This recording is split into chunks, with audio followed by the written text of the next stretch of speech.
Zdravím ťa na kanále Grizzly zo Slovakia, som Gaz a v tomto videu ti ukážem svoje zbrane a niečo málo si aj o nich povieme. Takže ideme na to.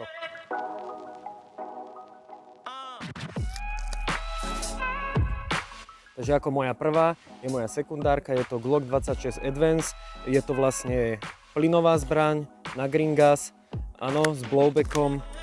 Takže parádička, je to od značky Tokyo Marui celokov. Hej, okrem nejakých častí malinkých, ale malo by to byť celokov. Takže sekundárka.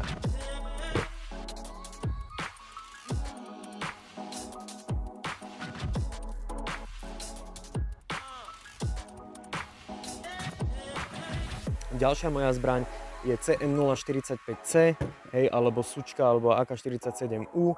Áno, je to vlastne celokov plus ABS plast, ale to je, sa mi zdá, len táto ručka, pistol grip. Váha je tak 2,8, ale teraz aj s tými komponentami, s tým gripom, svietilnou, optikou. Áno, a teraz všetci, to čo máš na tej zbrani krátkej optiku? Áno, mám tam optiku, lebo už som trošku slepejší, takže mi to pomáha, ale na CQBčko používam normálne Red Dot. Hej, takže tak. Ináč odporúčam túto zbraň, je veľmi dobrá. FPS-ko teraz má takých 390, čo je úplne ideálne aj na CQBčko alebo OBS. Hej, teda vonku a úplne mi to stačí a taký istý dostrel mám jak na dlhej.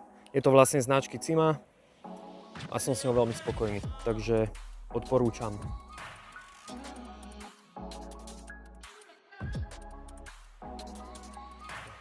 Ďalšia zbraň je CM031C a je to vlastne toto dlhé AKčko alebo AK-74, áno, to tiež celokov plus ABS plast, tiež pistol grip, predpažbie iba hor mám vlastne plastový, spodok mám kovový, tam si dám vlastne grip, baterku, hej, a tiež má FPS takých, táto má menej 360, ale tu používam len tak vonku. Ale dostrel má dobrý, som s ňou tiež veľmi spokojný, je to od značky Cima. Váha je 3,2 kg, takto na prázdno.